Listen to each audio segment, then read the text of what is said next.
But meanwhile, we have an item of considerable parliamentary excitement, namely the 10-minute rule motion for which the honourable gentleman has been patiently waiting. 10-minute rule motion, Tim Loughton. I'm flattered, Mr. Speaker. So I beg to move that leave be given to bring in a bill to require the Secretary of State to report annually on restrictions on access to UK nationals to Tibet, in comparison to other regions of China, to make provision to deny persons involving imposing such restrictions permission to enter the UK, and for connected purposes. Mr. Speaker, in May, in my role as Joint Chair of the All Party Group for Tibet, I attended the 7th World Parliamentary Convention on Tibet in Riga, Latvia, together with the member for Dundee West, who I'm delighted is here today. We joined parliamentarians from around the world, representatives of the Tibetan Parliament in exile based in Dharamsala, and His Excellency Labsang Sangay, the Sikyong, or President of the Central Tibetan Administration, since 2012. And we were very pleased to receive the Sikyong in this place and to meet yourself, Mr. Speaker, just a few weeks ago. At that convention, we discussed continued human rights abuses of Tibetans at the hands of Chinese security forces, the routine intimidation of Tibetans, their supporters, and the Dalai Lama himself around the world, the assaults on the Tibetan language, culture, religious practices, and way of life of Tibetans generally, as well as the continued population transfer of Chinese into Tibet to dilute and smother further the Tibetan identity. And we debated at length the environmental degradation being waged on the Tibetan plateau, which has led to an unprecedented number of natural disasters impacted by excessive and unsustainable mineral extraction and dam construction in an area whose rivers service some 40% of the world's population, as well as the accumulation of waste and dumping of toxic waste on the plateau and in Tibet's waters. And we discussed the tragic self-immolation of more than 150 Tibetans now in protest against the Chinese persecution in Tibet and the continued human rights abuses generally. And we all signed up to the Riga Declaration, which requests China gives unimpeded access to Tibet to foreign journalists, scholars and researchers, diplomats and other foreign citizens, including those of Tibetan origin, to cease its policies and practices that harm the natural environment of the Tibetan plateau, and for them to resume the dialogue with envoys of His Holiness the Dalai Lama without precondition, because the Tibetan struggle has always been a peaceful one. A few days before that convention, I received a phone call from a senior official at the Chinese embassy in London, strongly suggesting that I should not be going to Riga, that I should not be consorting with these people, and I should rethink my plans, because everything is fine in Tibet, and that is plain for all to see. Basically, I was told, you don't want to go to Riga, Mr. Loughton, do you?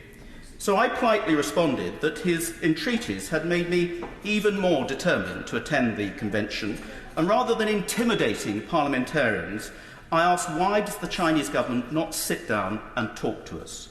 I again invited the Chinese ambassador to attend a meeting of the All Party Group for Tibet and indicated that the group of us will be delighted to be hosted in Tibet so they can show us at first hand how everything in Tibet is just fine. I've subsequently written twice to His Excellency Liu Jiaming, the Chinese ambassador in London, and still await a reply, despite the fact the ambassador has found time to attend numerous All Party Group meetings in this place and various other events in recent months.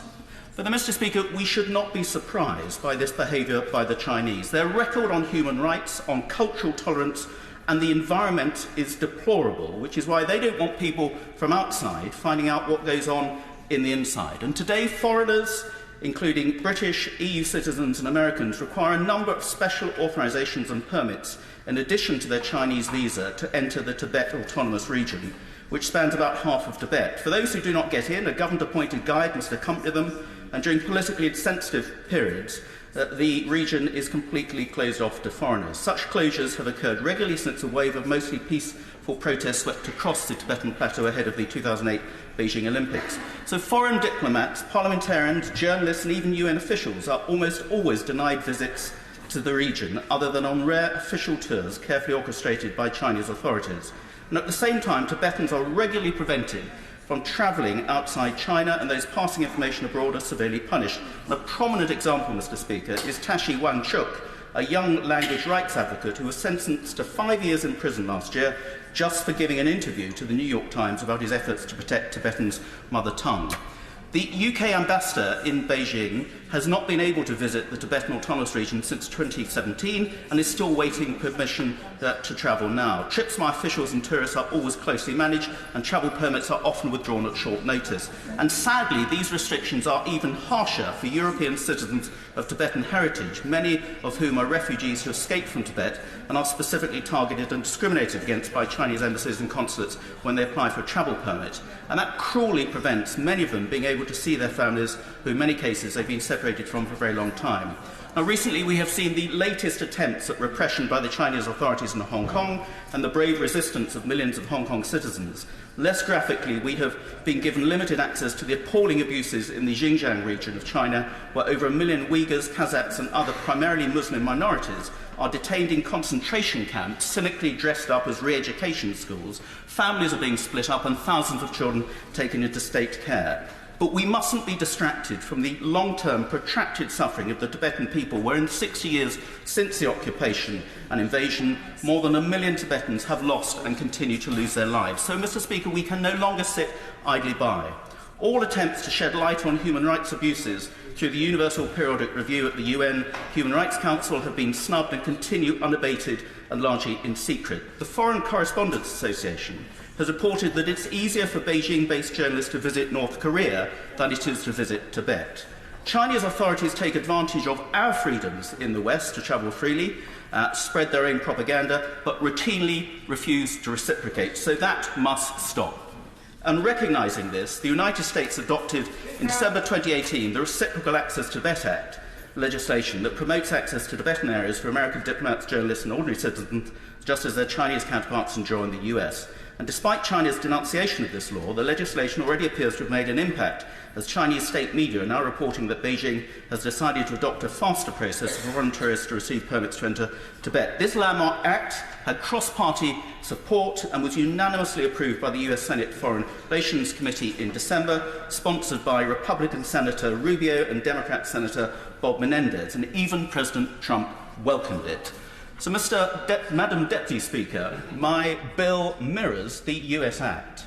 I will shortly be publishing the draft bill, replacing US references with UK and Foreign Office with from the State Department and other appropriate adjustments.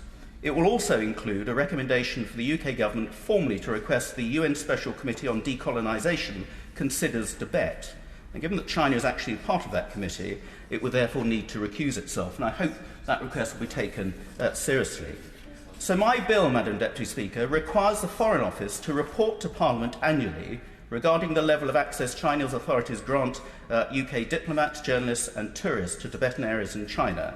And such assessment shall include a comparison with the level of access granted to other areas of China, a comparison between the levels of access granted to Tibetan and non-Tibetan areas in relevant provinces, a comparison of the level of access in the reporting year and the previous year, and a description of the measures that impede the freedom to travel in Tibetan areas.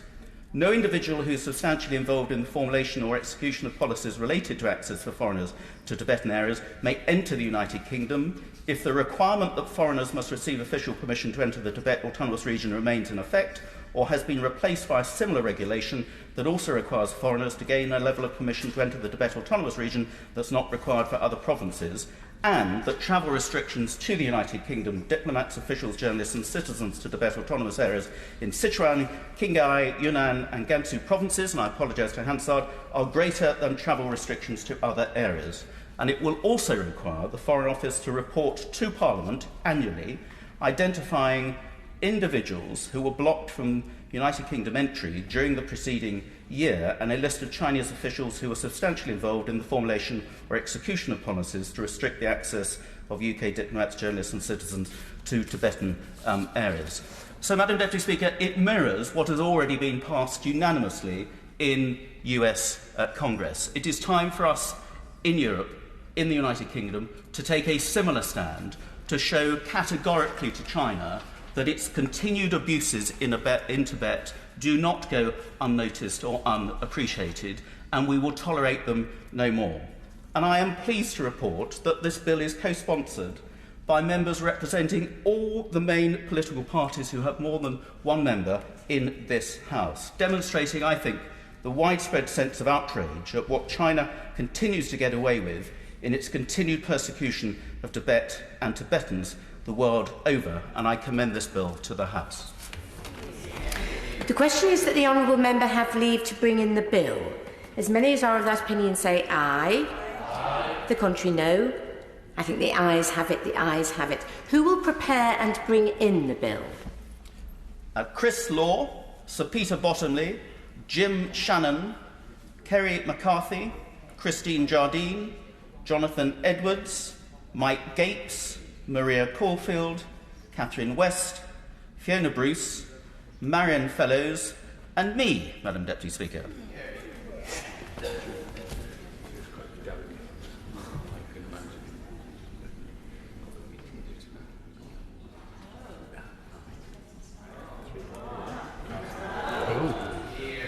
Oh, blimey. Tim Loughton.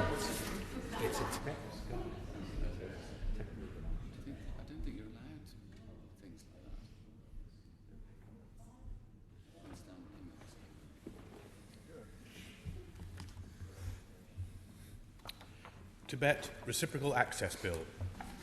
Second reading what day? Tomorrow. Tomorrow. Thank you.